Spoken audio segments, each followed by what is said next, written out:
ঐতিহ্যবাহী ঠাকুরগাঁও সদর জামুরিপাড়া মদিনাতুল উলুম কওমি মাদ্রাসার হাফেজ ছাত্রদের পাগড়ি প্রদান উপলক্ষে প্রথম বার্ষিক ওয়াজ মাহফিলের তুমি আছো হৃদয়ের গভীরে, ভুলবো তোমায় বলো কি করে। তুমি আছো হৃদয়ের গভীরে, ভুলবো তোমায় বলো কি করে। দেখি নাই তোমারে কোনদিন, তবু আছো স্মরণে অমলিন। প্রেমেরই ভুবনে তোমারি বিরহ ব্যথায় নিশীথের শেফালিরা ঝরে। তুমি আছো হৃদয়ের গভীরে, ভুলবো তোমায় বলো কি করে। তোমায় ভুলে যদি যাই গো কভু, এ হবে আমারে পরাজয়। আমার সকল আশার আলো অবেলা হারিয়ে যাবে হায়, অবেলা হারিয়ে যাবে হায়। যতবার তোমারে খুঁজেছি, কোরআনের পথ তত বুঝেছি, নিজেকে চিনেছি। হে রাসূল নবীজি তোমার পাঠানো ঠিকানা পড়ে, তুমি আছো হৃদয়ের গভীরে, ভুলবো তোমায় বলো কি করে। ভুলবো তোমায় বলো কি করে। আপনাদের এলাকার একজন গর্বিত মানুষ, মুফাসসির কোরআন আলহাজ হাফেজ মাওলানা সাইদ আহমেদ সাইফি, কিছুদিন আগেও ঠাকুরগাঁও পীরগঞ্জে একসাথেই আলোচনা হয়েছিল। অত্যন্ত দিল খোলা মানুষ তিনি, অত্যন্ত ভালোবাসার আমার। আল্লাহ রাব্বুল আলামিন যেন ওনাকে নেক হায়াত দান করেন এবং ওনার ছোট্ট সন্তানটাও আজকে হাফেজ কোরআন হয়ে গেল, মাত্র 10 বছর বয়স। প্রথম যখন হাফেজদের নাম বলছিল তখন আমি ভাবলাম, সবাই দেখা যায়, আমি ভাবলাম মাওলানা কিনা, আবার বলতে হাফেজ। তো একজন ছোট হাফেজও খুঁজে পেলাম না, পরে দেখলাম আলহামদুলিল্লাহ। জিজ্ঞেস করলাম বয়স কত, 10 বছর। আমিও হিফজ শেষ করেছি 2010 সালে, 10 বছর বয়সে আমিও হাফেজ হয়েছিলাম। ওর দেখে আমার কথা মনে হয়ে গেল, এই জন্য আমার খুব ভালো লাগলো। আল্লাহ তাকে হক্কানি হাফেজ আলেম দিনের দায়ী হিসাবে কবুল করে নেন, বলেন আমিন। আর যারা হাফেজ হলো, আজকে এই সম্মানের পাগড়ি নিল, এই কোরআন হিফজ করে ধরে রাখা অনেক কঠিন। প্রতিদিন যেন আমরা তিলাওয়াত করি কোরআন শরীফ, সম্পর্কে যেন আমরা নষ্ট না করি। যত বেশি গুনাহ যদি কেউ করে তাহলে কোরআন শরীফ ভুলে যায় মানুষ। এই জন্য কোরআন শরীফ আমরা প্রতিদিন তিলাওয়াত করবো। আমার প্রিয় হাফেজ ভাইয়েরা, কোরআন শরীফ দৈনিক কমপক্ষে 1 পারা করে হলেও যেন ফজরের পর আমরা তিলাওয়াত করি। কোরআন থেকে যেন আমরা দূরে সরে না যাই। অনেকে হাফেজ হয় কিন্তু এটা ধরে রাখতে পারে না, কষ্টটা বৃথা চলে যায়। এই জন্য যারা আজকে হাফেজ হয়েছে, আল্লাহ রাব্বুল আলামিন যেন সিনাতে জান্নাতে যাওয়ার আগ পর্যন্ত ধরে রাখার তৌফিক দান করেন, বলেন আমিন। এসেছেন এখানে অনেক জামাত ইসলামের কেন্দ্রীয় নেতাবৃন্দ এসেছেন, আমার ডান পাশে, বাম পাশে, পিছনে বসা আছেন। অনেক কওমি মাদ্রাসার হুজুররা এসেছেন, আলিয়া মাদ্রাসার প্রিন্সিপাল সাহেবরা এসেছেন, যাদের জুতার ধুলার সমানও আমি হব না। এরপরেও তারা যে এসেছেন আমি তাদেরকে আন্তরিক ধন্যবাদ জানাচ্ছি। এসেছেন অনেক প্রাণপ্রিয় মাদ্রাসার ছাত্র ভাইরা, তালেবুল ইলম ভাইরা, এসেছেন অনেক মুরব্বী বাবাজিরা, এবং এসেছেন আমার প্রাণপ্রিয় যুবক ভাইরা। অনেক যুবকেরা টিভি সিনেমা নিয়ে ব্যস্ত আছে, অনেক যুবক ভাইরা লুডো নিয়ে ব্যস্ত, অনেক যুবক ভাইরা ক্যারাম বোর্ড নিয়ে ব্যস্ত, মদ নিয়ে ব্যস্ত, ইয়াবা নিয়ে ব্যস্ত। আলহামদুলিল্লাহ, এখন যেই মাহফিলগুলো হচ্ছে সেই মাহফিলগুলোতে আমার যুবক ভাইরা কোরআন নিয়ে ব্যস্ত হয়ে পড়েছেন, ঠিক না ঠিক? ডক্টর মিজানুর রহমান আজহারী সাহেবের মাহফিলে যে মানুষ হয়েছে, আলহামদুলিল্লাহ, নাস্তিকদের ঘুম হারাম হয়ে গেছে, ঠিক না ঠিক? ইউরিদুনা লিইউতফিউ নূরাল্লাহি বিআফওয়াহিহিম ওয়াল্লাহু মুতিম্মু নূরিহি ওয়ালাউ কারিহাল কাফিরুন। নাস্তিক বেঈমানের বাচ্চারা যতই কোরআনের আলো বন্ধ করতে চাবে, আমার আল্লাহ কোরআনের আওয়াজকে ততই উঁচু করে দেবেন, ঠিক না ঠিক? পৃথিবীর কারো সাধ্য নয় আল্লাহর কোরআনকে ফু দিয়া নিভায়া দেওয়ার মতো আছে, কারো নাই। সুতরাং বিরোধিতা যত করবা ততই মানুষ কোরআনের পক্ষে আসবে, ঠিক না ঠিক? কোরআনের বিপক্ষে কথা বলে মানুষকে দূরে সরানো যাবে না। মিজানুর রহমান আজহারী সাহেবের বিপক্ষে অনেকেই কথা বলা শুরু করছে, কিভাবে একটা ভুল ধরবে। তো এই সমস্ত হিংসা থেকে আল্লাহ যেন আমাদেরকে হেফাজত করেন, বলেন আমিন। আজহারী সাহেবকে নিয়ে যারাই হিংসা করেছে তারাই তাদের নিজের সম্মান নষ্ট করেছে। আজহারী সাহেব ঠিকই ভালো জায়গায় আছে, ঠিক না ঠিক? হ্যাঁ, এরকম সুন্দর মন মানসিকতা রাখবো আমরা। এই স্টেজে একদিন উঠলাম, এক হুজুর আসলো, এই যে 2 দিন আগে, এমনি বসে রয়েছে।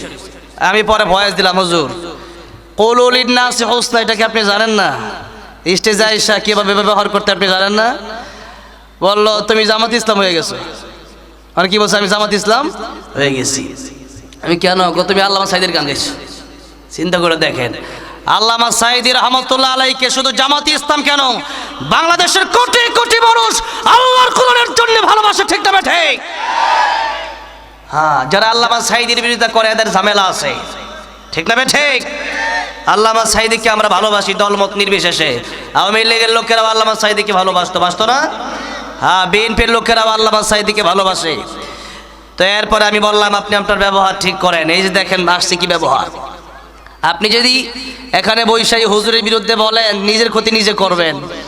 এই জন্য অমুক হুজুরের মাহফিলে লোক বেশি কেন, অনেকেই শুধু জ্বলে যে লোক বেশি হইলেই এটা তোমরা হকের, এটা যে হক এটা মনে করবা না।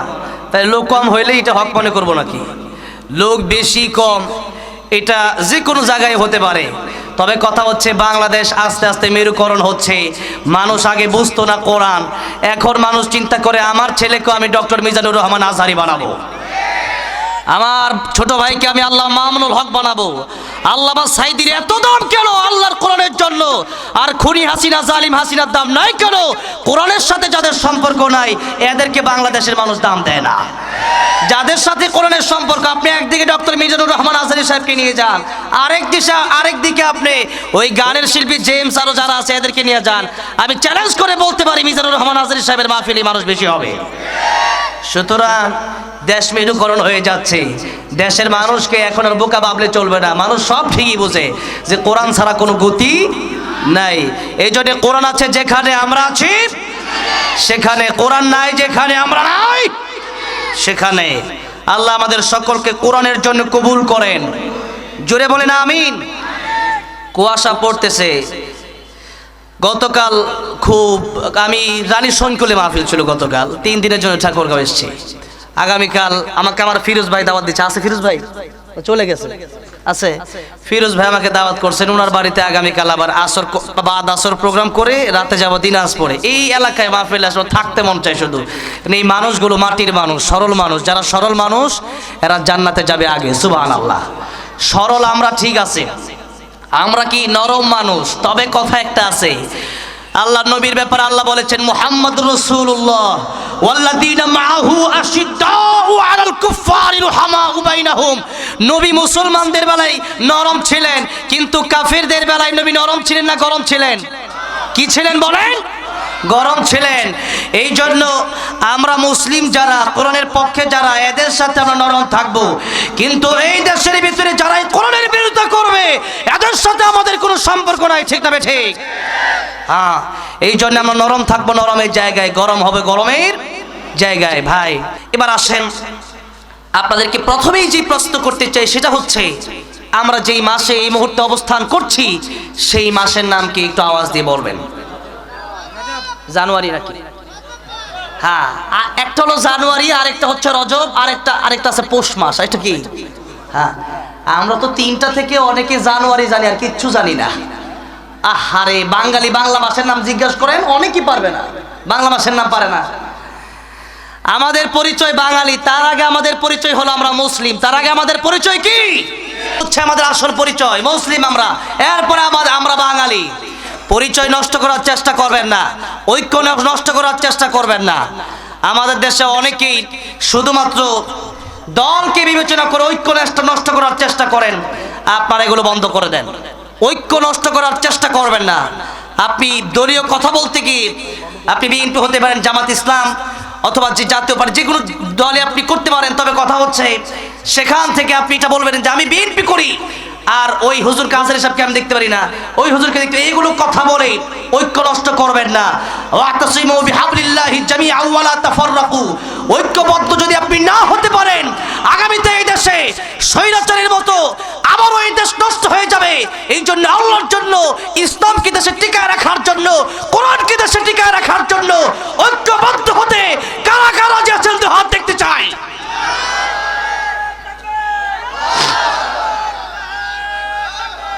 ভাইয়ের আমার,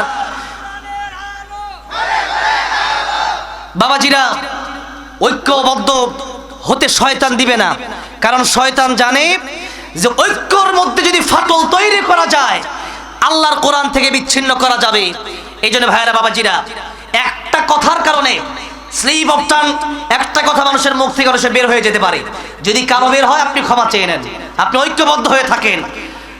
এই দেশের ভিতরে যে খুনি, যে জালেম, যে স্বৈরাচার ছিল, আল্লাহ রাব্বুল আলামিন আবু সাঈদ মুগ্ধর মাধ্যমে, শত শত শহীদের মাধ্যমে আল্লাহ আমাদেরকে বিজয়টা দান করেছেন। এই রক্ত যেন বৃথা না যায়, এই রক্ত যেন বৃথা চলে না যায়, এই জন্য ঐক্যের কোনো বিকল্প নাই। আল্লাহ আমাদেরকে এক এবং নেক বানায় দাও, বলেন আমিন। জোরে বলেন আমিন। নাম হলো বাংলা, আমরা বাঙালি, সেই হিসাবে আগে বাংলা মাসের নাম বলবেন যে পৌষ মাস। এরপরে কথা হচ্ছে কবরে যাওয়ার পরে বাঙালি আর চলবে না, কে চাইনিজ চলবে না, কে ইন্ডিয়ান চলবে না, কে আছো পাকিস্তানি চলবে না, কে সৌদি আরবের তা চলবে না। কবরে যাওয়ার প্রস্তাবে মান রাব্বুকা ওয়া মান দীনুকা ওয়া মান হাদার রাজুল আল্লাযী বুইসা ফীকুম। রবের পরিচয় দাও, তুমি কোন ধর্মের ছিল, ধর্মের পরিচয় দাও। নবীর পরিচয় দাও, সেখানে কিন্তু ধর্মের পরিচয় লাগবে। সেখানে কি লাগবে? ধর্মের পরিচয় লাগবে। এই জন্য আমাদের প্রথম পরিচয় হলো ইন্নাদ দীনা ইনদাল্লাহিল ইসলাম। ইসলাম ছাড়া যত ধর্ম এই পৃথিবীতে আছে, এই সমস্ত ধর্মের কোনো ভিত্তি আল্লাহর কাছে নাই। একটা মাত্র ধর্মের ভিত্তি আল্লাহর কাছে আছে, সেই ধর্মের নাম কি? সেটার নাম কি? ইসলাম। ইসলাম ছাড়া অন্য কোনো ধর্মের কোনো ভিত্তি নাই। এই জন্য শুন, আমাদের প্রথম পরিচয় হলো আমরা বাঙালি। এটা হচ্ছে বাংলাদেশে আছে, এই জন্য তার আগের পরিচয় হলো আমরা মুসলিম। কারণ ইসলাম না নিয়ে যদি আপনি কবরে যান, এই জীবনের শেষ আছে। কবরের জীবন শুরু হবে যেদিন, ওই কবরের জীবন এত লম্বা, ওই জীবনের শুরু আছে, ওই জীবনের শেষ নাই। এই জন্য নবী বলেছেন, আল কাইসু মান দানা নাফসাহু ওয়া আমিলা লিমা বাদাল মাউত। প্রকৃত জ্ঞানী ওই ব্যক্তি, যে ব্যক্তি তার নিজের চিন্তা করে আর কবরে যাওয়ার পরে তার যে আমলের প্রয়োজন, সে আমল যারা করবে তারাই হচ্ছে প্রকৃত জ্ঞানী। আর এই কবরের চিন্তা যারা করবে না, আখিরাতের চিন্তা যারা করবে না, এই দুনিয়া নিয়ে শুধু যারা পড়ে থাকবে, আল্লাহ রাব্বুল আলামিন বলছেন, ওয়ামাল হায়াতুদ দুনিয়া ইল্লা মাতাউল গুরুর। এই দুনিয়াটা ধোঁকা ছাড়া কিছু না। এই জন্য ভাইরা, বাবাজিরা, ধোঁকার ভিতরে পড়া যাবে না। আখিরাতের চিন্তা আমাদের করতে হবে। যদি আপনি না করেন, নবী বলেন তুমি মূর্খ। সেই ব্যক্তি প্রকৃত চালাক, যে ব্যক্তি নিজেকে নিয়ে চিন্তা করে, নিজেকে নিয়ে ভাবে এবং পরকালের কথা চিন্তা করে পরকালের পাথর যোগায়, পরকালের জন্য কিছু আমল কবরের জন্য, হাসরের জন্য, জান্নাতের জন্য নিয়ে যায়, সেই হচ্ছে প্রকৃত জ্ঞানী। আল্লাহ আমাদেরকে প্রকৃত জ্ঞানী বানায় দেন, বলেন আমিন। ভাইরা, বাবাজিরা, বলছিলাম আমাদের প্রথম পরিচয় হলো আমরা মুসলিম, এরপরের পরিচয় আমরা বাঙালি। তাহলে একটু লক্ষ্য করেন, বাংলা মাসের নাম আমাদের জানার দরকার আছে না নাই? যেহেতু আমরা বাঙালি, জেনে নেব। তবে তার চেয়ে গুরুত্বপূর্ণ যে কথা বলার জন্য এতটুকু আমি টানলাম, সেই কথা হচ্ছে, দেখেন আমরা আরবি মাস যে আছে, এই আরবি মাসের সাথে আমাদের ইবাদতের সম্পৃক্ততা, ঠিক কিনা বলেন? যেমন রমজান মাস না আসলে আপনি যদি বলেন যে রমজান মাসের রোজাগুলো আমি রজবে রেখে দেই, হবে? হবে না। শাবানে রাখলে হবে? হবে না। জিলহজ মাসে আমি যেন হজে যাওয়ার নিয়ত করেছি, এবার অনেকেই যাওয়ার নিয়ত করেছে, তো হজে যদি আমি যাই, হজ জিলহজ মাস ছাড়া কি হজ করা যাবে? জিলহজ মাসে হজ করতে হবে। তো আরবি মাসের সাথে এই যে একটা সময় আল্লাহ রাব্বুল আলামিন নির্দিষ্ট করে দিলেন, এই যে 12 মাস, এটা সৃষ্টি করলেন আল্লাহ স্বয়ং নিজে। কে সৃষ্টি করলেন? আল্লাহ নিজে। 12 মাস দুনিয়ার কোনো মানুষ সৃষ্টি করে নাই। আমরা অনেকেই জানি না যে 12 মাস আসলো কোন জায়গা থেকে। এটা আমাদের এই আলোচনা আমাদের জানতে হবে, এই আলোচনা অনুযায়ী আমাদের আমলও করতে হবে। দেখেন, আমি যে আয়াত তেলাওয়াত করলাম সূরা তাওবার 36 নম্বর আয়াতে আল্লাহ বলছেন, ইন্না ইদ্দাতাশ শুহুরি ইনদাল্লাহি 12 শাহরান ফি কিতাবিল্লাহ ইয়াওমা খালাকাস সামাওয়াতি ওয়াল আরদা মিনহা আরবাআতুন হুরুম। আমি আল্লাহ রাব্বুল আলামিন আকাশ জমিন যেদিন সৃষ্টি করলাম, ওই দিন থেকে আমি আল্লাহ রাব্বুল আলামিনের গণনায় 12টা মাস রয়েছে। কয়টা মাস? সেই 12 মাসের গণনা কি দিয়া? জানুয়ারি ফেব্রুয়ারি দিয়া? কি দিয়া? মুহররম দিয়া। এই 12 মাসের সূচনা কিভাবে মুহররম দিয়া কেন হবে? মুহররম, সফর, রবিউল আউয়াল, রবিউল সানি, জামাদিউল আউয়াল, জামাদিউল সানি, রজব, শাবান, রমজান, শাওয়াল, জিলকদ, জিলহজ, এই মাসগুলা আল্লাহর পক্ষ থেকে এসেছে, যার কারণে ইংরেজি মাসের হিসাব দুনিয়ার মানুষেরা করে। আর আরবি মাস চাঁদ না উঠলে আরবি মাস শুরু হয়ে যায় না, বরং মানুষ চাঁদের জন্য অপেক্ষা করে। চাঁদ যদি উঠে যায় রোজা 29টা হয়ে যায়, আর চাঁদ যদি পরের দিন হয় তাহলে রোজা হয়ে যায় 30টা। এই যে সিস্টেমটা, চাঁদ যদি উঠে তবেই মাস শুরু হয়ে যায়, তাহলে আল্লাহর সাথে সম্পর্ক হলো আরবি মাসের। আল্লাহর সাথে কোন মাসের সম্পর্ক? আরবি মাসের। তাহলে বলেন তো, মুসলিম হিসাবে আমাদের আরবি মাসের এই হিসাবটা জানা থাকার দরকার আছে না নাই? দেখেন, এই যে রজব মাস চলছে, শাবান মাস যখন আসবে, শাবান মাস যখন চলে যাবে, মনে করেন শাবান মাস 29 মাস হলো, 29 দিন হলো। এই 29 দিন চলে যাওয়ার পরে আপনি প্রথম রোজা আপনি রোজা রাখতে পারলেন না।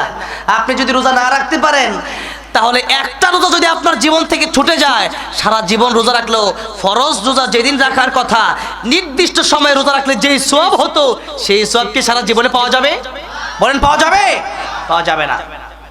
নির্দিষ্ট সময়ের গুরুত্ব আল্লাহ রাব্বুল আলামিন কোরআন শরীফে তুলে ধরেছেন, যার কারণে আল্লাহ রাব্বুল আলামিন কোরআন শরীফে বলছেন, ইন্নাস সালাতা কানাত আলাল মুমিনিনা কিতাবাম মাওকুতা। এই যে নামাজ, ফজরটাকে জোহরের সময় পড়লে হবে? ফজরটা ফজরের সময় পড়তে হবে। আপনি যদি ফজর নামাজ জোহরের সময় পড়েন, আপনি গুনাহগার হয়ে যাবেন। এই জন্য আল্লাহ বলেন, নামাজের যে সময়টা, আমি সময়টা নির্দিষ্ট করে দিলাম, ফজরেরটা ফজরের সময় উঠে পড়ো।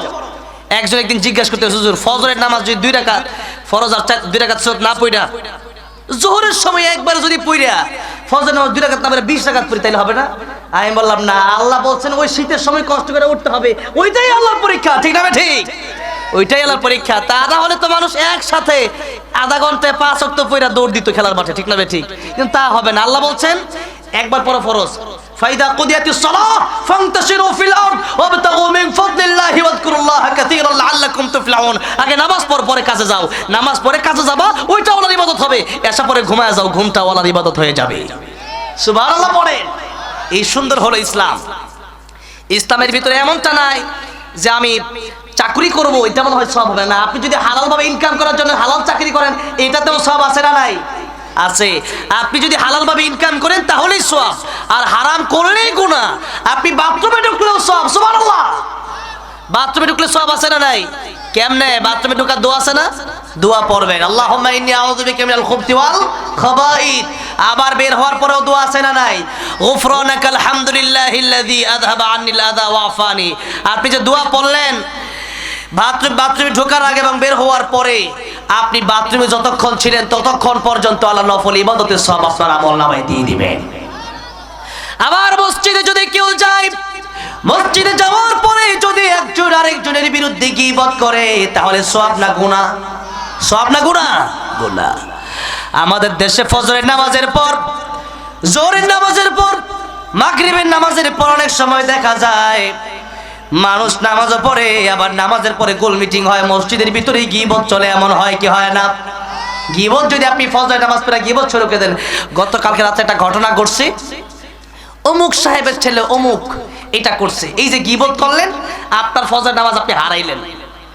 কি করলেন? ফজরের নামাজ আপনার কাছে আর নাই, এই ফজরের নামাজ আল্লাহ তারে দিয়ে দিয়েছে যার বিরুদ্ধে গীবত করছেন। বুঝছেন তো কথা? দেখেন ইমাম সুফিয়ান অনেক বড় একজন ইমাম, ইমাম সুফিয়ান সাউরি রাহমাতুল্লাহি আলাইহি ওনার খাদেমকে একদিন ডেকে বললেন, খাদেম শোনো, এই যে নাও কিছু টাকা পয়সা এগুলা ওই লোককে দিয়ে আসবা যে লোক আমার বিরুদ্ধে গীবত করে। খাদেম ডেকে বলল, হুজুর আমি যে তার কাছে যাব, তাকে এত টাকা পয়সা দিয়ে আসবো, তাকে কেন দিব? আপনি তো টাকা পয়সা আবারই দিতে পারেন। ইমাম সুফিয়ান সাউরি ডেকে বললেন, খাদেম শোনো, ও যত উপকার আমার করেছে এমন উপকার আমার মা বাবা আমার জন্য করে নাই। অথচ কি বললেন ভালো করে লক্ষ্য করেন, ইমাম সুফিয়ান সাউরি রাহমাতুল্লাহি আলাইহি বললেন যে এই ব্যক্তি যত বড় উপকার করেছে আমার মাও এত বড় উপকার করে নাই। অথচ আল্লাহ বললেন আল্লাহর পরে পিতামাতার খেদমত করো। আল্লাহর ইবাদতের পরে কার খেদমত? কার খেদমত? পিতামাতার খেদমত। বৃষ্টির মতো কুয়াশা পড়তেছে, অল্প সময়ের ভিতরে আপনাদের অনেকের কষ্ট হচ্ছে। আপনাদের কষ্ট হলে আমাকে বলবেন, আমি কোরআনের আয়াত বেশি বলে আমি ব্যাখ্যাগুলো করার চেষ্টা করি। একটা ঘটনা দিয়া আমাদের দেশে ওয়াজ শেষ করে দেয় অনেকে। একটা ঘটনা শুরু করছে প্রথমে, আর শুরু তো করছে কেমনে? সূরা ইখলাস নাজিল হয়েছে কার কাছে? নবীর কাছে। নবীর নাতি কে? হাসান হোসাইন। এবার চলো কারবালার ঘটনা, গাড়ি চলতে চলতে একবার সিজিমপুরে, বুঝেন তো, মানে একবারে ঘটনা শেষ আর ওয়াজও শেষ। এরকম না বলে আল্লামা সাঈদী যেরকম কোরআনের তাফসীর করেছেন এগুলো বলা দরকার, ঠিক না বেঠে? ওইরকম বলা দরকার। আল্লাহ সবাইকে কোরআন থেকে কথাগুলো বলার তৌফিক দান করেন, বলেন আমিন। এবং ইখলাসের নিয়তে বলার তৌফিক দান করেন, পড়েন আমিন। কুয়াশা পড়তেছে, এই কুয়াশার ভিতরে যারা বসে আছেন, আপনারা এখানে যারা এসছেন অবশ্যই তারা লাভবান হয়েছেন, কারণ এখানে কেউ টাকার জন্য আসে নাই, আসছে কার মহব্বতে, কার ভালোবাসায়? ওয়াল্লাযীনা আমানু আশাদ্দু হুব্বাল লিল্লাহ। আমরা কাকে সবচেয়ে বেশি ভালোবাসি? জোরে বলেন কাকে? আল্লাহকে। লক্ষ্য করে দেখুন, ইমাম সুফিয়ান সাউরি রাহমাতুল্লাহি আলাইহি বললেন, খাদেম যে ব্যক্তি আমার বিরুদ্ধে গীবত করলো ওই ব্যক্তি আমার এত বড় উপকার করলো, যে উপকার আমার মা বাবা আমার জন্য করে নাই। অথচ আল্লাহ রাব্বুল আলামিন সূরা বনী ইসরাঈলে বললেন, ওয়া ক্বাদা রাব্বুকা আল্লা তা'বুদু ইল্লা ইয়্যাহু ওয়া বিল ওয়ালিদাইনি ইহসানা। আল্লাহ স্পষ্ট করে দিলেন যে তোমরা আমার ইবাদতের পরে তোমাদের মা বাবার খেদমত করবা। নবীজি বললেন, ও আমার উম্মতেরা, মায়ের দিকে আর বাপের দিকে একবার তাকালে 100 তাকালে একটা কবুল হজের সওয়াব। সুবহানাল্লাহ পড়েন। এই যে সুবহানাল্লাহ বললেন না, আপনি কি এবারে একটা হজ করা কি সাধারণ মনে করতেছেন? হ্যাঁ, ইসলামে যে ইবাদতগুলো আছে এর মধ্যে দৈহিক আছে, আর্থিক আছে। যেমন নামাজ হচ্ছে দৈহিক ইবাদত, আপনাকে ফজরের নামাজ জামাতের সাথে গিয়ে আদায় করতে হবে। আপনি বললেন, আপনার সাথে আরেকজন আছে জি নামাজ পড়েন, আপনি বললেন আমি তোমার 500 টাকা দিয়ে আমার নামাজটা তুমি পড়ে দিও, নামাজ হবে? জোরে বলেন, নামাজ হবে? হবে না। আবার যাকাত আসছে 10,000 টাকা, আপনি যাকাত না দিয়া যদি কোন 10 টাকার নামাজ পড়ালাই, কি যাকাত আদায় হবে? হবে না। এটা আর্থিক ইবাদত, অর্থ দিয়ে করতে হবে। আর হজের ব্যাপারে নবীজি বলছেন, আল হাজ্জু আল হাজ্জু, হজ হলো কষ্টকর। হজ করতে হলে শুধু টাকা থাকলে হয় না, আবার দেহ থাকলে, শক্তি থাকলে হয় না, বরং হজের জন্য টাকারও দরকার, আবার দেহের সুস্থ দেহের দরকার। যার কারণে এই হজের অনেক গুরুত্ব এসেছে হাদিস শরীফের ভিতরে, কিতাবের ভিতরে। নবী নিজেই বলছেন, আল হাজ্জু আল হাজ্জু, হজ হলো কষ্টকর। এবার হজ করতে গেলে 8 লাখ 10 লাখ টাকা খরচ করে সেখানে তওয়াফ করলেন, সাই করলেন, মিনায় গেলেন, মুজদালিফায় আরাফার ময়দানে গেলেন, কুরবানি করলেন, এত কাজ করলেন। এরপরে হজ কবুল হয়েছে, এই গ্যারান্টি কেউ দিতে পারবে না। এই গ্যারান্টি কেউ দিতে পারবে? এটা হচ্ছে এক। দ্বিতীয় কথা হচ্ছে, বছরে হজ করা যায় কয়বার? কয়বার? একবার। বাকি সময় করলে এটা উমরা হবে, হজ হবে না। আর বাবার দিকে বছরে একবার তাকানো যায় না? দৈনিক কতবার তাকানো যায়? দৈনিক কতবার? একবার? অসংখ্যবার, হিসাব ছাড়া, ঠিক না বেটে? নবী যখন বললেন একবার তাকাও, একটা কবুল হজের সওয়াব হয়ে যাবে, সাহাবী বললেন ইয়া রাসূলুল্লাহ, ইয়া হাবিবাল্লাহ, একবার তাকালে যদি একটা কবুল হজের সওয়াব হয়, আমি যদি 100 বার তাকাই 100 কবুল হজের সওয়াব হবে নাকি? নবী ডেকে বললেন, সাহাবীরে 100 বার কেন, তুমি তাকাতে তাকাতে অস্থির হয়ে যেতে পারো, কিন্তু আমার আল্লাহ রাব্বুল আলামিন সওয়াব দেওয়ার বেলায় কোনো অস্থির হবেন না। যতবার তাকাবা ততবার আল্লাহ কবুল হজের সওয়াব দিয়ে দিবেন। সুবহানাল্লাহ। ভাইরা, বাবাজিরা, এই জন্য এই যে ওয়াজ আমরা শুনি, এগুলো শুধু পেটের ভিতরে রেখে দিবেন না, অথবা ডান কানে শুনে বাম কান দিয়ে বের করে দিবেন না। এগুলো আমল করেন। যাদের মা বেঁচে আছে, বাবা বেঁচে আছে, তাকান, এই ওয়াজ যে শুনেছেন তাকান, কবুল হজের সওয়াব। আপনি তাকালে এই ওয়াজ করে এটা সার্থক হয়ে যাবে। আপনি না তাকালে সার্থক হবে কেমনে? আর মা আর বাবা তাদের যদি কষ্ট দিয়ে ফেলেন, নবী বলেন হুমা জান্নাতুকা হুমা নারুকা, তোমার জান্নাতে যাওয়ার কারণ হবে তোমার বাবা মা, তোমার জাহান্নামে যাওয়ার কারণ হবে তোমার বাবা মা। সুতরাং বাবা মা যেন উফ শব্দ না বলে, সেরকম বাবাকে তুমি শ্রদ্ধা করো, মাকে তুমি সম্মান করো। লা তাআতা লিমাখলুকিন ফি মাসিয়াতিল খালিক, যতক্ষণ পর্যন্ত বাবা তোমাকে, মা তোমাকে ইসলামের বিরুদ্ধে যাওয়ার নির্দেশ না দিচ্ছে।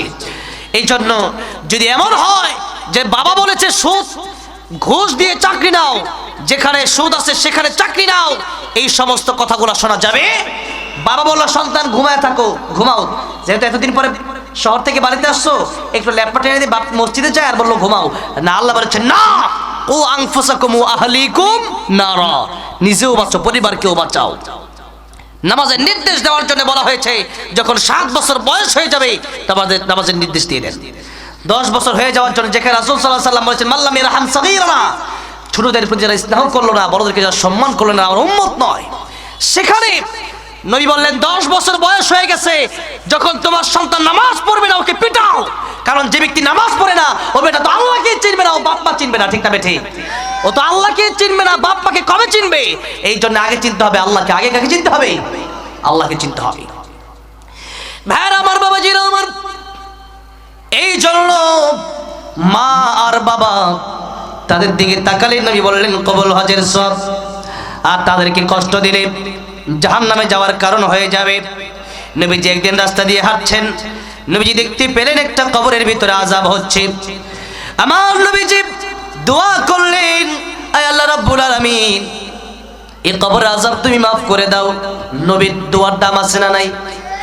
নবীর দোয়ার দাম আছে না নাই?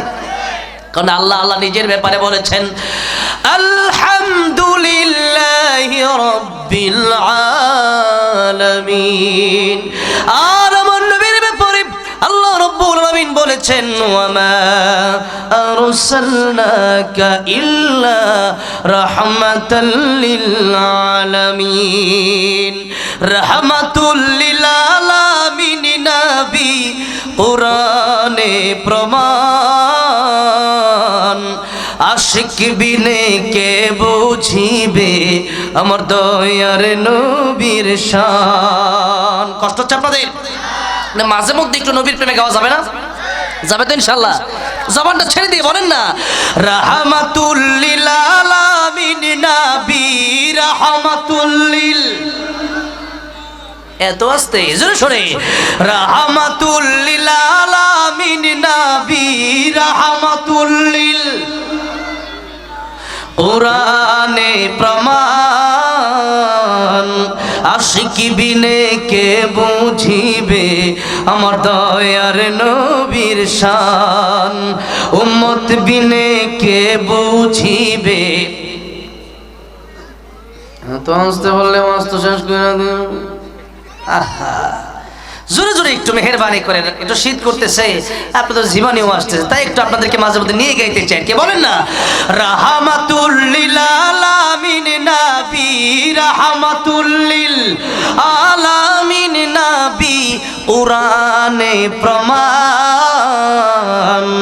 আশিক বিনে কে বুঝিবে আমার দয়ার নবীর শান, আশিক বিনে কে বুঝিবে নবী আমার মদিনারে বলবো,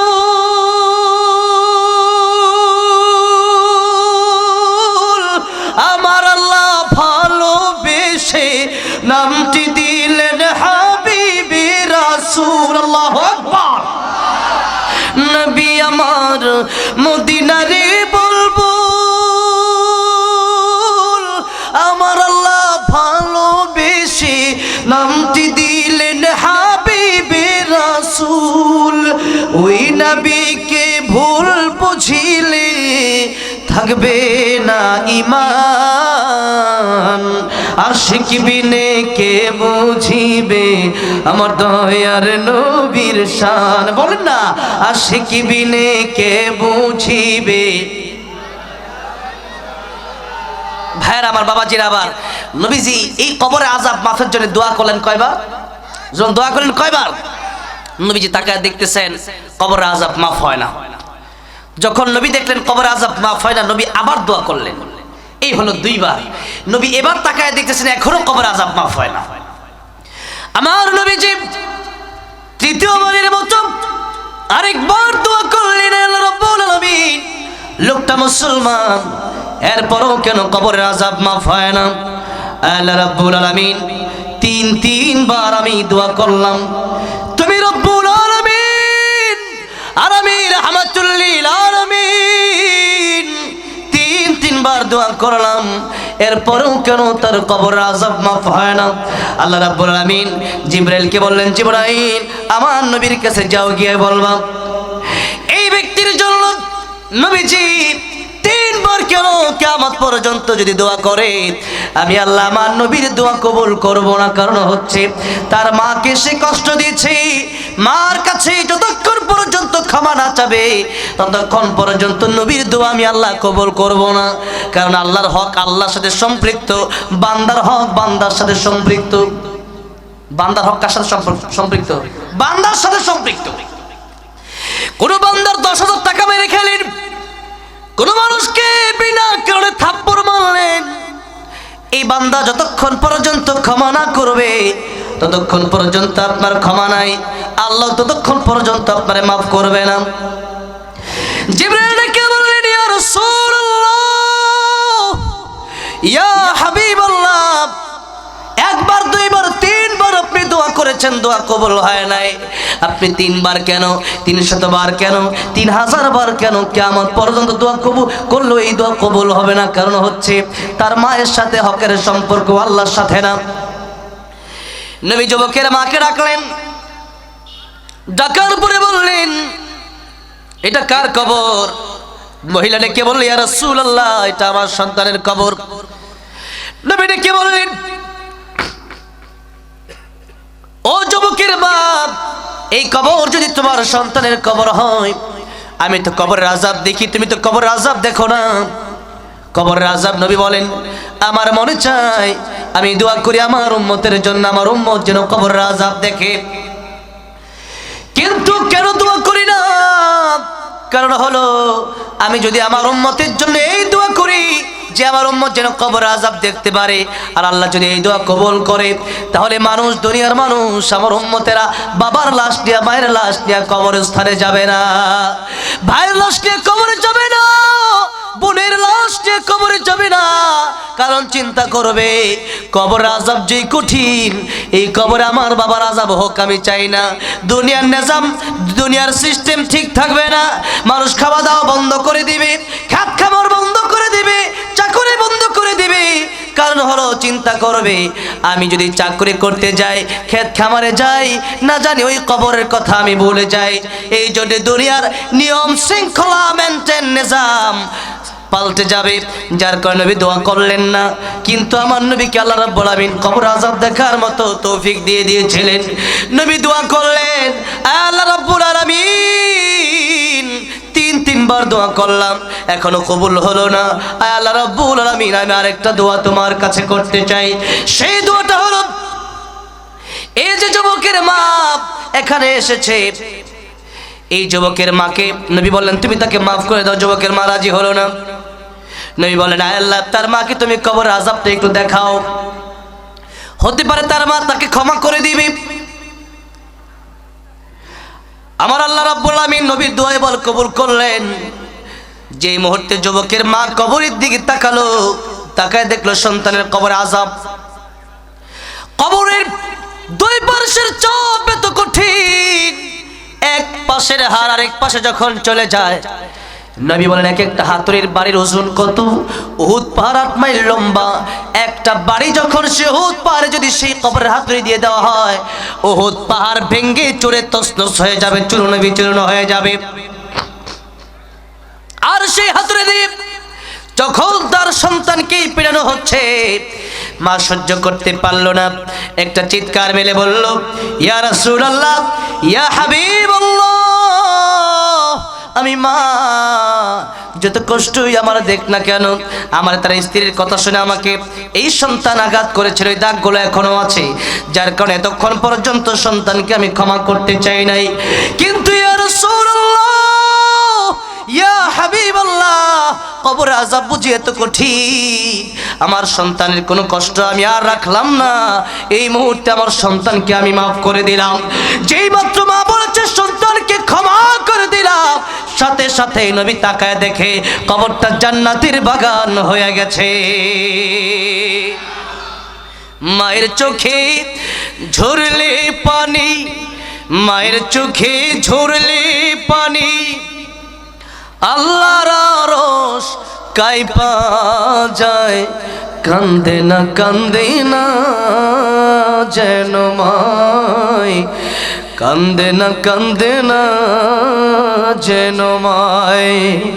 মায়ের মনে কত কষ্ট জানো না কি ভাই, এই জগতে মায়ের মতো আপন কেহ নাই।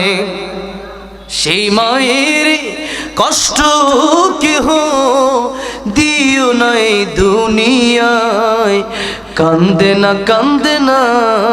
যেন মায়, কান্দে না যেন মায়। আমার ভাইরা বাবা জিরো, এই জন্য মাকে কিভাবে সম্মান দিতে হয়। নবী ছোট থেকেই যখন নবীর মা চলে গেল, আমার নবী হওয়ার পরে একদিন মা নবীজি দুধ মা হালিমাতুস সাদিয়া রাদিয়াল্লাহু আনহা নবীর কাছে একদিন আসলেন। মুরব্বী মানুষ তিনি, সাহাবায়ে কেরাম রাদিয়াল্লাহু আনহুম আজমাইনদের সামনে নবীজি কেমন সম্মান জানালেন। নবীজি নিজের চাদরটা সেই জায়গায় বিছিয়ে দিলেন যেখানে নবীর দুধ মা বসবেন। জিজ্ঞেস করা হলো, ইয়া রাসূলুল্লাহ, কত মানুষ আপনার কাছে আসে, নিজের গায়ের চাদর তো আপনি খুলে দেন না, কিন্তু আজকে আপনি নিজের গায়ের চাদর খুলে দিলেন, ইনি কে? বলা হলো, সাহাবীরা আমার, ইনি হচ্ছেন আমার সেই মা যিনি আমাকে দুধ পান করে লালন পালন করেছেন, আম্মাজান হালিমাতুস সাদিয়া রাদিয়াল্লাহু আনহা। এইভাবেই সম্মান দিয়েছিলেন মাকে। আর নবীজি মার বাবার ব্যাপারে বলেছেন, মার বাবাকে যদি তোমরা খুশি করতে পারো আল্লাহ খুশি হয়ে যাবে, আর মা বাবা যদি কষ্ট পেয়ে যায় তাহলে আমার আল্লাহ রাব্বুল আমিন কষ্ট পেয়ে যাবে। এই জন্যে মা আর বাবার গুরুত্ব কোরআন হাদিসে এত বেশি এসেছে। আল্লাহ নিজের ইবাদতের পরে আল্লাহ রাব্বুল আমিন বললেন তোমাদের পিতামাতার খেদমত করো। এরপরে ইমাম সুফিয়ান সাউরি বললেন, ওই ব্যক্তি এত উপকার আমারে করলো, যে উপকার আমার মা বাবা আমারে করতে পারলো না। মনে আছে কথা? মনে আছে তো নাকি ভুলে গেছেন? লাইন মনে রাখবেন। ইমাম সুফিয়ান সাউরি বললেন, খাদেম শোনো, আমার মা বাবা এত বড় উপকার আমার করতে পারবে না, এই ব্যক্তি যত বড় উপকার আমারে করবে। জিজ্ঞাসা করা হলো, হুজুর এত বড় উপকার কিভাবে আবার করে যেটা মা বাবাও করতে পারে না? বলা হলো ইয়াউমা ইয়াফিরুল মারউ মিন আখিহি ওয়া উম্মিহি ওয়া আবিহি ওয়া সাহিবাতিহি ওয়া বানিহি। কিয়ামতের মাঠ যেদিন কায়েম হয়ে যাবে, সেদিন আমার নবী ছাড়া সব নবীরা বলবে নফসি নফসি নফসি, আল্লাহ আমারে বাঁচাও, আমারে বাঁচাও, আজকে আমার কি উপায় হবে? আর সেদিন রাহমাতুল লিল আলামিন নবী শুধু বলবেন উম্মতি উম্মতি। সেই বিপদের দিনে মার বাবা নিজের কথা চিন্তা করবে, সন্তান যাবে মায়ের কাছে, বাবার কাছে। আল্লাহ রাব্বুল আলামিন কোরআন শরীফের ভিতরে বলে দিলেন, মা সেদিন সন্তানকে সন্তান বলে পরিচয় দিবে না, বাবা সেদিন সন্তানকে সন্তান বলে পরিচয় দিবে না। কি অবস্থা হবে সেদিন? সেদিন একজন যদি আরেকজনের বিরুদ্ধে গীবত করে, নবী বলেছেন তার দুইটা ক্ষতি হয়ে যাবে। কয়টা ক্ষতি? এক নাম্বার, নিজের নেক আমলগুলো তারে দিয়ে দেওয়া লাগবে সেই দিন। দুই নম্বরে তার বদ আমলের এই বোঝা নিয়ে আমাকে জাহান্নামে যাওয়া লাগবে, নাউযুবিল্লাহ। যদি তার গীবতের কারণে আমার ইবাদত চলে যায় তার কাছে, তার গুনাহ চলে আসে আমার কাছে, এই গীবত করার কোনো মানে হয়? আল্লাহ রাব্বুল আলামিন সূরা হুজুরাতে বলছেন, ওয়ালা ইয়াগতাব বা'দুকুম বা'দা আইয়ুহিব্বু আহাদুকুম আইয়াকুলা লাহমা আখিহি মাইতান ফাকারিহতুমু। তোমরা একজন আরেকজনের বিরুদ্ধে গীবত করবা না। গীবত করলে পরে আল্লাহ বলছেন তোমরা এমনটাই কেউ পছন্দ করো, ইউহিব্বু আহাদুকুম, তোমরা কি এটা পছন্দ করো, আইয়াকুলা লাহমা আখি, নিজের মৃত ভাইয়ের কাঁচা গোশত খাওয়া, এটাকে কেউ পছন্দ করো? কেউ পছন্দ করেন এটা? আল্লাহ নিজেই বলছেন ফাকারিহতুমু, এটা যেমন অপছন্দ, আল্লাহ বলছেন ঠিক তেমনি ভাবে গীবত আমি আল্লাহ হারাম করে দিলাম। নিজের মরা ভাইয়ের কাঁচা গোশত খাওয়া যেমন হারাম, গীবতকেও আমি আল্লাহ হারাম করে দিলাম। গীবত যদি তোমরা করো বড় ক্ষতিগ্রস্ত তোমরা হয়ে যাবা। এই জন্য আমি বলেছি কাইয়িসু মান দানা নাফসাহু, যে ব্যক্তি নিজের চিন্তা করে সে ব্যক্তি চালাক। কিন্তু আমরা নিজের চিন্তা বেশি করি না, মানুষের চিন্তা বেশি করি। হ্যাঁ, অন্য মানুষের চিন্তা আমরা বেশি করি, নিজের চিন্তা আমরা বেশি করি না। অথচ আমার কবরে আমি যাব, আপনি যাবেন, আপনার কবরে আপনি যাবেন, আমি যাব। সুতরাং বাবাজিরা, ভাইরা, নিজের কবরের চিন্তা, আমি কবরে গেলে তো আমার সাথে 1 কোটি টাকা দেবো, কেউ যাবে আমার সাথে? বলেন। মাকে যদি বলা হয়, ও মা তুমি না আমার গর্ভ ধারণ করছো, আমি কবরে যাওয়ার পর তুমি আমার সাথে যাইও, মা যাবে? বাবা না, ওই সময় কিন্তু আমি নাই। কবরে কেউ যাবে, সেখানে কেউ আপন না, সেখানে আপন আমার আল্লাহ। সেখানে কে? আল্লাহ। আর আপন হলো আমার নবী। কবর মাঝে মা বাবাকে দেখা যাবে না, দেখে বোঝাকে তিনি হলেন শাহে মদিনা। সেদিন আল্লাহর নবী বিনে অন্য কেহ বন্ধু হবে না, সেদিন আল্লাহ বিনে অন্য কেহ বন্ধু হবে না। আমার মরণ আসিবে কখন কেউ তো জানে না, আমার মরণ আসিবে কখন কেউ তো জানে না, ঠিক কি না? এই জন্য আল্লাহ বলছেন তোমাদের বন্ধু ঈমানদার যারা তোমাদের বন্ধু হবে 3 জন। 1 নম্বর ইন্নামা ওয়ালিয়ুকুমুল্লাহ ওয়া রাসূলুহু ওয়াল্লাযীনা আমানু, 1 নম্বর তোমাদের বন্ধু হবে আল্লাহ। 1 নম্বর বন্ধু হবে কে? যখন আমাদের কেউ ছিল না তখন ছিলেন কে? আবার যখন কেউ রবে না তখন রবেন কে? ভাইরা আমার, বাবাজিরা, এই জন্য আল্লাহর ডাকে সাড়া দিতে হবে। কার ডাকে সাড়া দিতে হবে? আল্লাহর ডাকে। নামাজে চলে যেতে হবে, নবী যা বলেছেন সে আদর্শ আমাদের বাস্তবায়ন করতে হবে। এই জন্য বন্ধু হবে 2 জন, 1 নম্বর আল্লাহ, 2 নম্বর রাসূল, 3 নম্বরে আল্লাহ বলেন ওয়াল্লাযীনা আমানু, যারা ঈমানদার। কেমন ঈমানদার? নাম ঈমানদার হলে হবে না, আল্লাহ ব্যাখ্যাও করে দিলেন। সুবহানাল্লাহ পড়েন। আল্লাযীনা আমানু আল্লাযীনা ইউকিমুনাস সালাতা ওয়া ইউতুনাজ যাকাতা ওয়া হুম রাকিউন, যারা নামাজ পড়ে এদেরকে বন্ধু বানাবো। কারণ সৎসঙ্গে স্বর্গবাস, অসৎসঙ্গে সর্বনাশ। বন্ধু যদি বিড়ি খায় কয়েকদিন পরে দেখবেন ভালোটারও বিড়ি খাওয়ায়, ঠিক না বেঠে? ওই তুই একটু খা।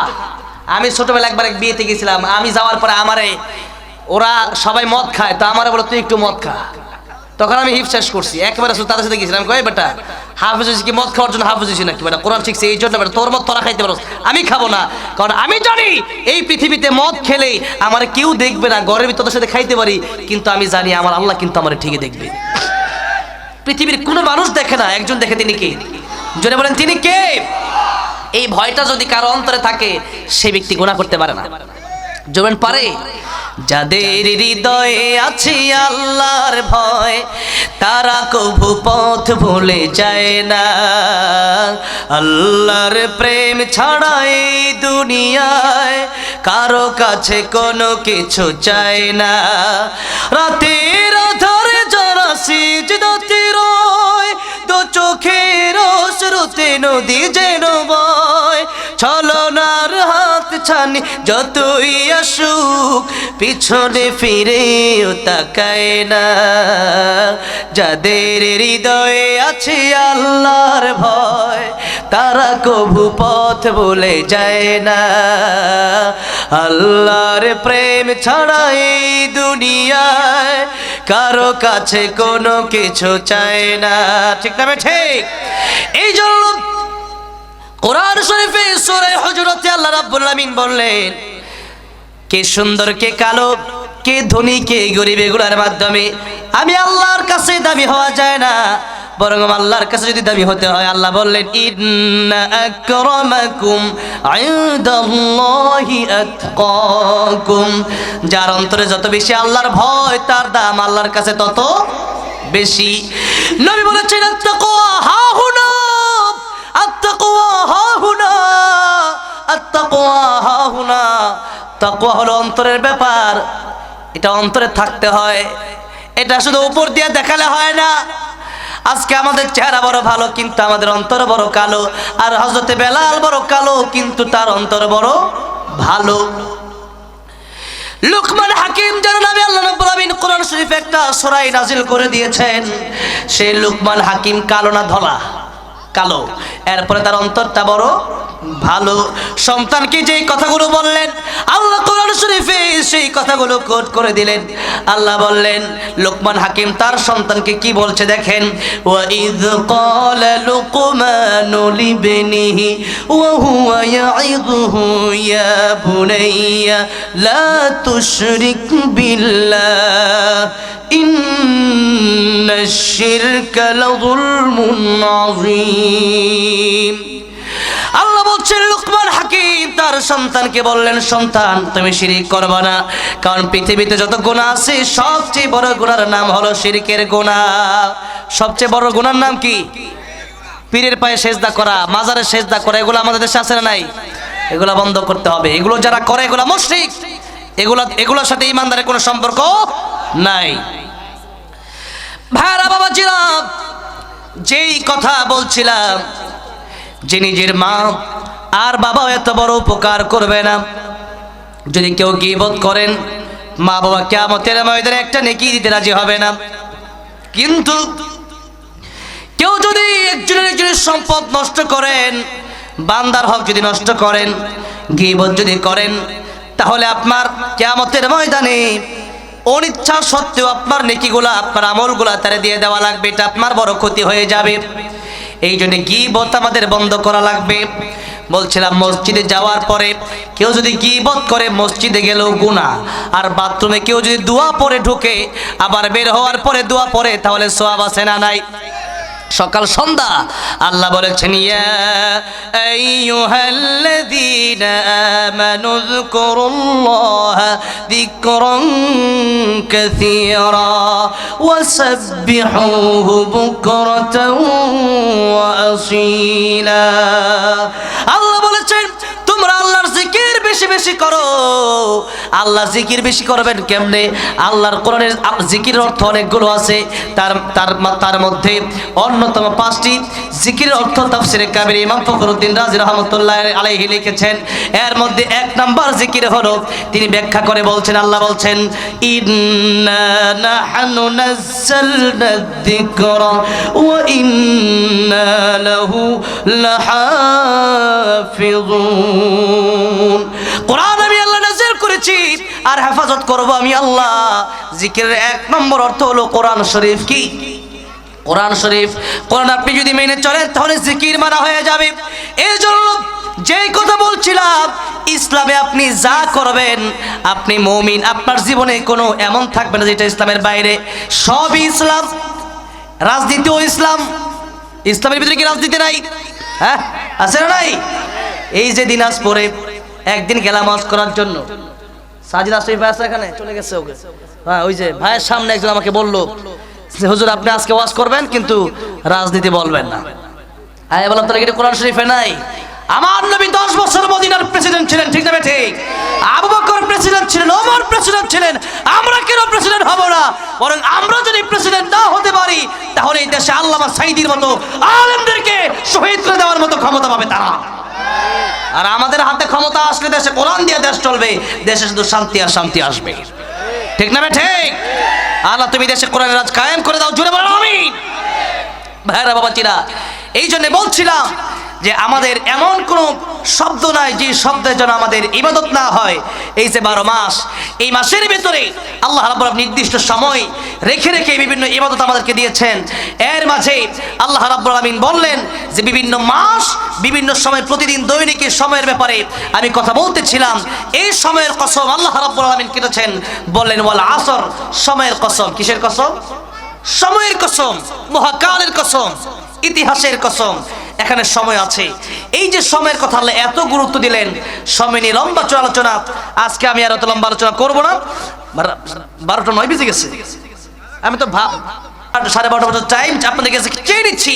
এই সময়ের গুরুত্ব আমাদেরকে দিতে হবে, কারণ ইবনে কাইয়িম রাহমাতুল্লাহ আলাইহি বলছেন যে এই সময় চলে গেল এটা হলো স্বপ্নের মতো। এটা কিসের মতো?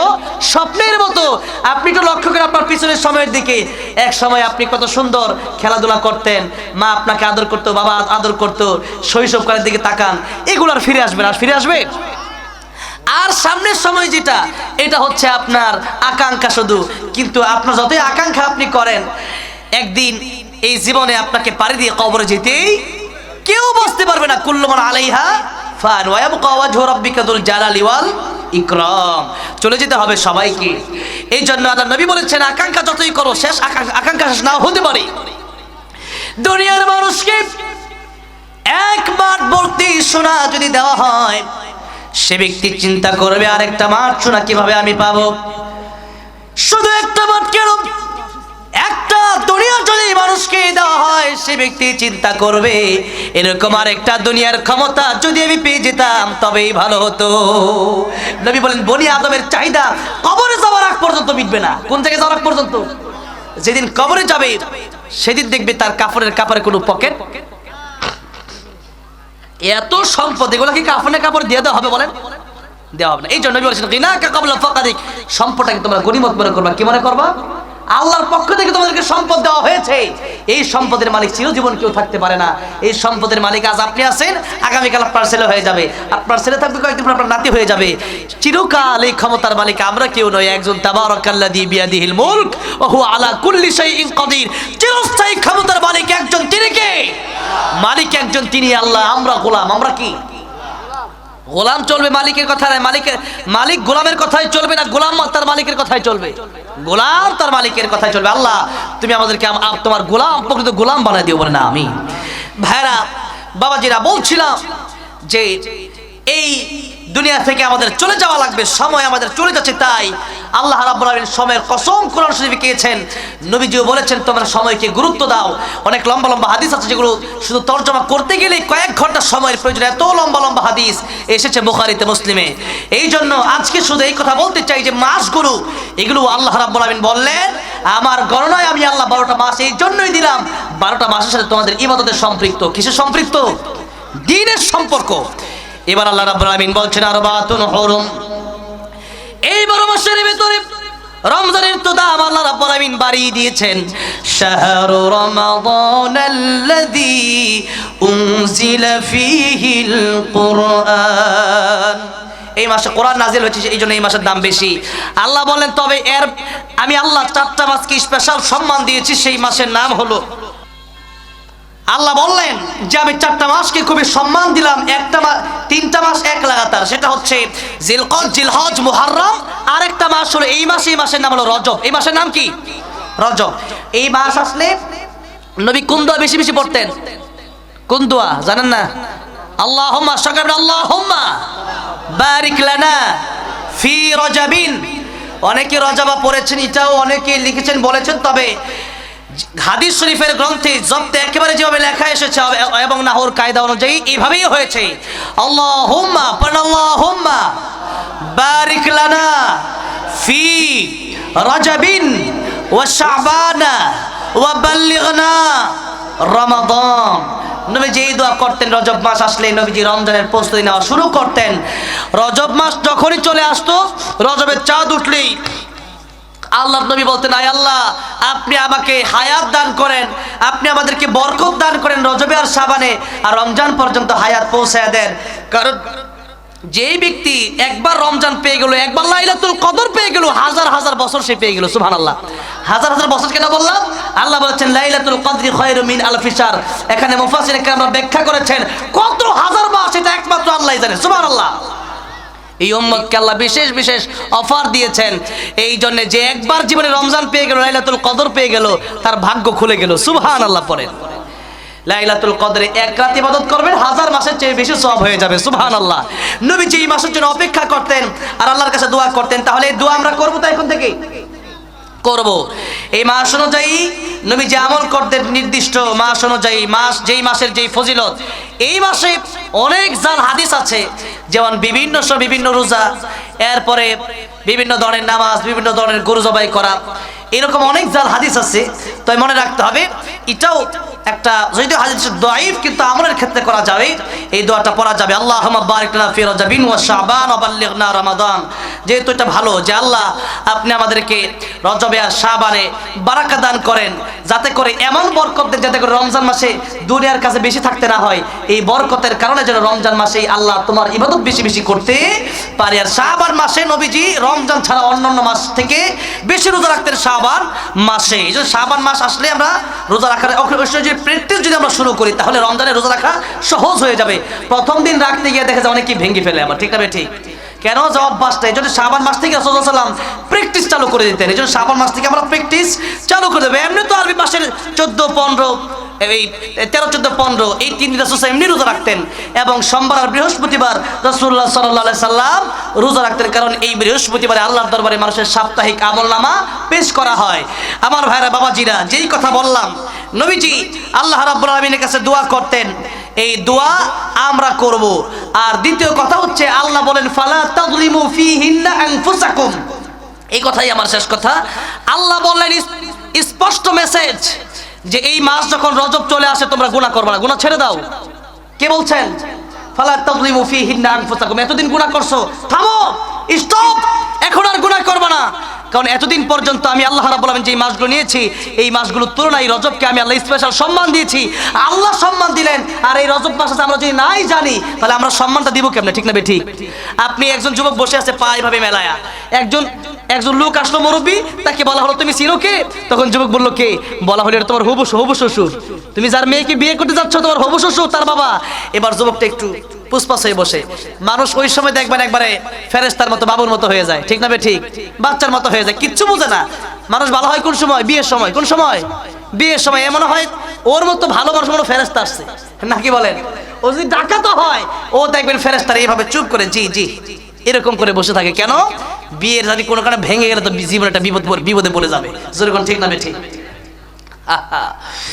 এই যে ভালো হয়ে যায়। এখন যখন বুঝতো যে আমার শ্বশুর আসছে, শ্বশুর যখন আসছে একটু নাড়াচাড়া দিয়ে, এই যে নাড়াচাড়া দিয়ে বসছে যে সম্মানিত ব্যক্তি, আমি এখানে বসে মানে মনে করেন বসে রইলাম, অনেক বড় একজন আলেম আসলো, অনেক বড় একজন মানুষ আসলো, তখন আমি একটু দাঁড়ায় গেলাম যে কেমন আছে, একটু মুসাফা করলাম। কেন?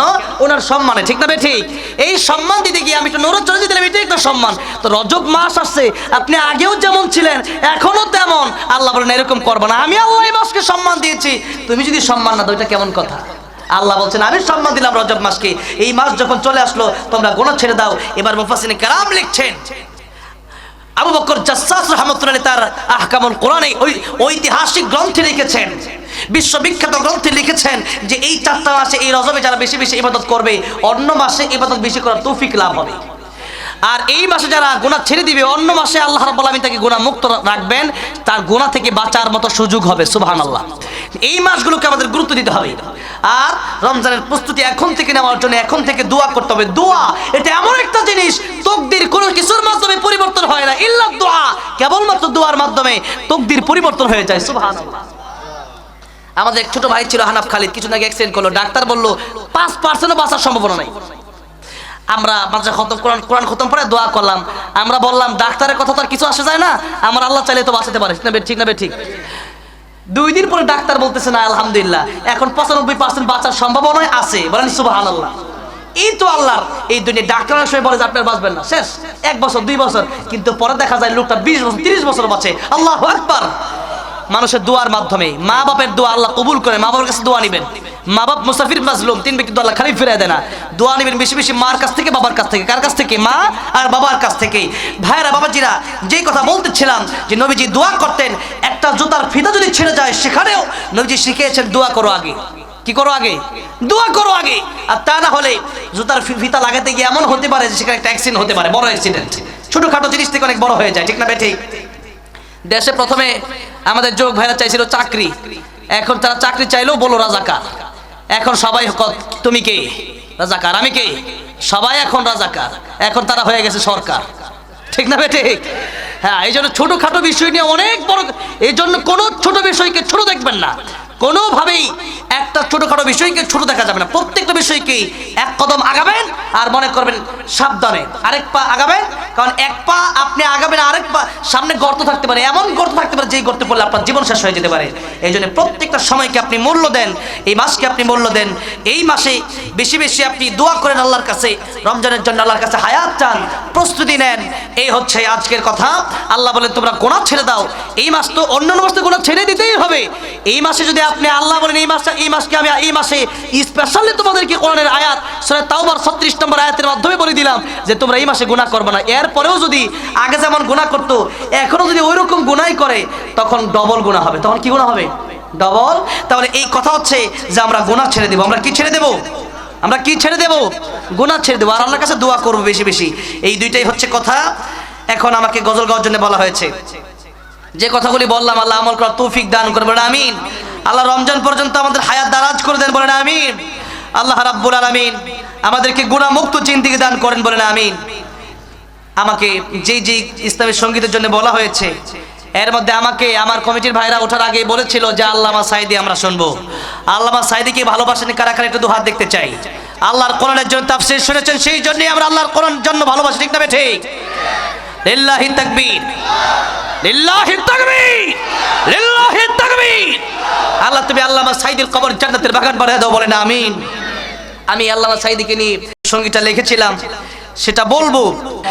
আল্লামা সাঈদী তুমি মরণী, শহীদ হয়েছ তুমি এটাই জানি। কারাগারে কাটালে 13টি বছর, বাতিল কেঁপেছে তোমায় দেখে থর থর, ঠিক না ঠিক?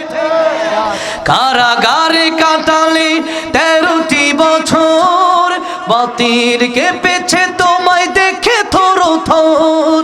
তুমি যে ছিলে মোদের নয়নমণি, শহীদ হয়েছ তুমি এটাই জানি, শহীদ হয়েছ তুমি এটাই জানি। দেখা তো হবে না আর এই জীবনে, দেখা হবে জান্নাতে ফুল বাগানে। এই আশা কবুল করো আল্লাহ তুমি, পড়েন আমিন। এই আশা কবুল করো আল্লাহ তুমি, শহীদ হয়েছ তুমি এটাই জানি। আল্লামা সাঈদী তুমি মরণী, শহীদ হয়েছ তুমি এটাই জানি। আল্লামা সাঈদীর কবর তুমি জান্নাতের উচ্চ মাকাম বানায় দাও, বলেন আমিন।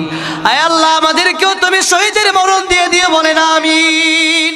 শহীদের মরণের চাইতে সুন্দর কোনো মরণ আর নাই। এই জন্য আমরাও শহীদের মৃত্যুর জন্য দোয়া করব, আল্লাহ আমাদেরকে তুমি শহীদের মৃত্যু দিও, বলেন আমিন। যেই মরণ বরণ করলে পরে কবরে মুনকার নাকির আসে না, বিনা হিসাবে জান্নাত, আল্লাহ সেই মরণে আমাদেরকে তুমি দিও, বলেন আমিন। ও মদিনার মাটি রে, সকল সুখ বুঝি তোর কপালে, ও মদিনা রে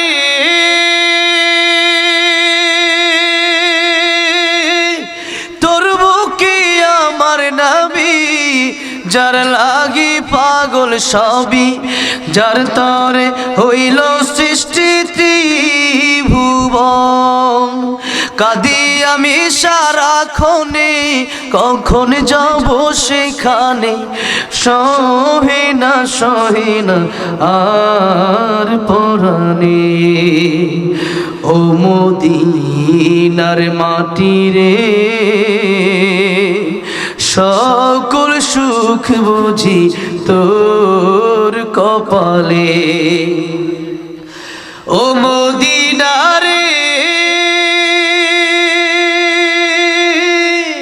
পাখি যদি হতাম আমি, উড়ে উড়ে যেতাম আমি, থাকতো না মনে কোনো যাতনা। দেহে নাই পাখায় আমার, সাথে নাই টাকায় আমার, কেমনে কেমনে যাব সেখানে। ও মদিনার মাটি রে সকল সুখ বুঝি তোর কপালে। আল্লাহ সবাইকে বারবার মক্কা মদিনা যাওয়ার তৌফিক দান করেন, নবীর দিদার নসিব করে দেন স্বপ্নে, বলেন আমিন। দুরূদ শরীফ পড়ি। আল্লাহুম্মা সাল্লি আলা মুহাম্মাদিন ওয়া আলা আলি মুহাম্মাদ কামা সাল্লাইতা আলা ইব্রাহিম ওয়া আলা আলি ইব্রাহিম ইন্নাকা হামিদুম মাজিদ। আল্লাহুম্মা বারিক আলা